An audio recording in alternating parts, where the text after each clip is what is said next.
You mentioned violence, Serb violence against Albanians. Do you think there exists some violence against Serbs now, from '99 until now?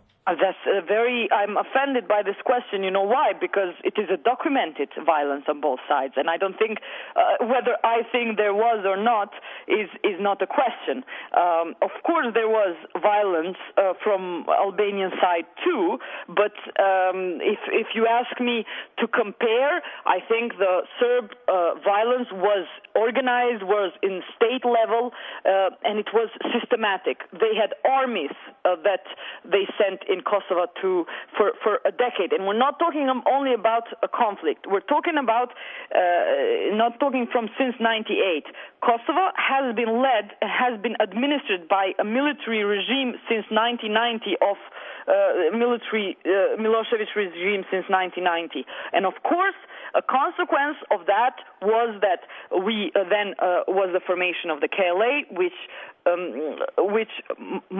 from our side, after having resisted the Serbian regime peacefully for 8 years, the formation of Kosovo Liberation Army came as a way in defense. Now, I cannot say that what happened after the NATO bombing was that Albanians used violence against Serbs in self-defense. No, Albanians purely retributed against Serbs, especially on the 3 months after the bombing. I saw that violence myself. I was witness to it, but I also was witness to a Serb regime violence that lasted for a decade, and then a violence that my own people served on the Serb minority as a retribution immediately after the war.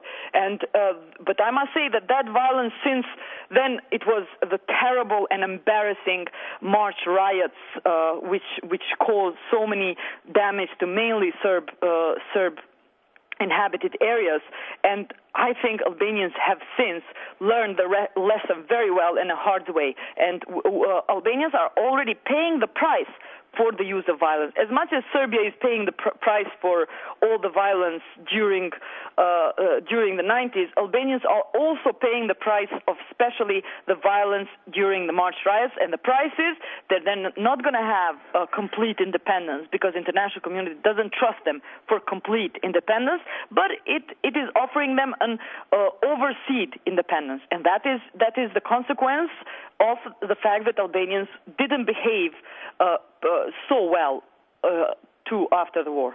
Of course, I didn't want to justify any violence from both sides. So I mean, you needn't be offended by questions like that. I just wanted to point out that the Serb community is afraid of not the Albanians not caring about their human rights. That is the biggest argument of the Serb. But asking me whether there was violence is silly because of the fact you're asking a journalist to deny facts. Of course there was violence. I mean, that's the only thing I mind, asking me whether there was violence. Okay. Okay, go on. Yeah, maybe if we change the subject a little bit, we talked about the wider region already. You say that the independence of Kosovo itself will not open the Pandora's box, but the division of Kosovo might. What do you think would be the future actions of Albanians in Macedonia or Montenegro, for example, if Kosovo gets its independence? I mean, for example, in 10 or 20 years' time. That's actually, if Kosovo gets independence, the ambitions of Albanians in the Balkans will be pleased. What Albanians of the rest of the region will be focused on is getting into the European Union. You will not get. It's xenophobic to think that in 20 years' time, Albanians of Macedonia will want an independent Albanians of Macedonia in Macedonia, because then we can start talking about actually cooperation to get into the European Union. But if you don't get the Kosovo independence, then the ambitions of Albanians to unite the ethnic lands will be far bigger. So the risk, and I have proof of what I'm saying. The proof is that Albanians have, for the last 20 years, been asking for Kosovo independence. it's not like it's a yesterday's.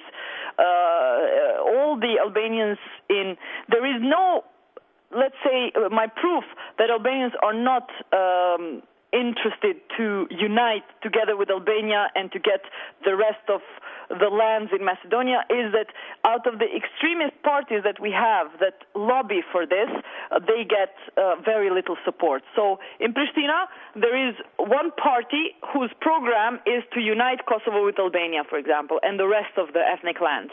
That party gets 300 votes. That party has one MP out of 170 MPs.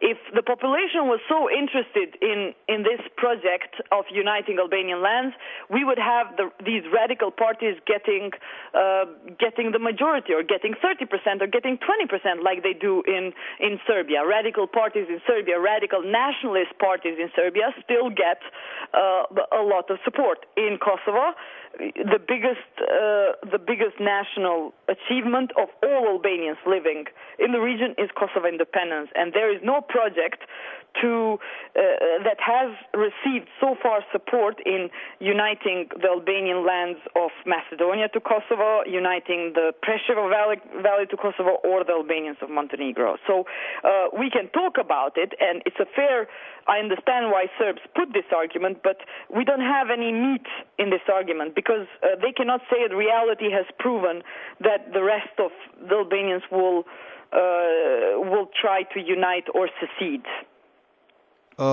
If or when Kosovo gets its independence, what will happen? For example, with all the infrastructure there?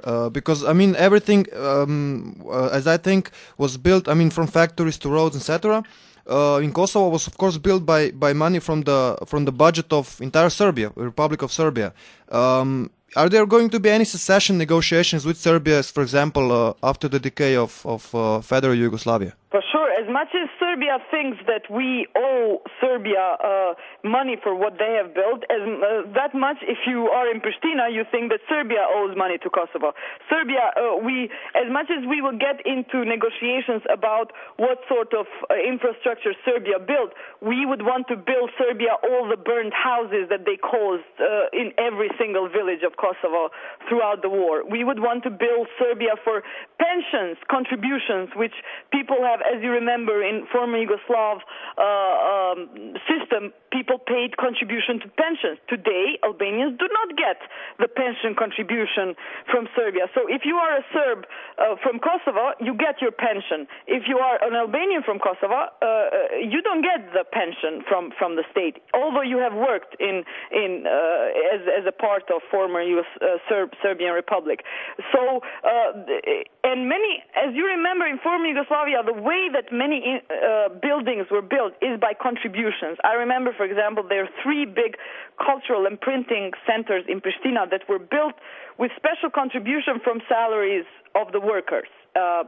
So that those buildings have been built not only just Serbia sending money, but actually contributions of Kosovar workers. And as you remember, there's a lot of actually, the way the system worked in former Yugoslavia is that maybe Slovenia paid the bill far more because it was the most developed republic, and it paid the bill for the most underdeveloped part of former Yugoslavia. So I don't think that Serbia, in the same way that it resolved this issue or is negotiating with other places of former Yugoslavia, the same way we're going to have to get into the negotiation. But at the moment, I must say we're far away from that.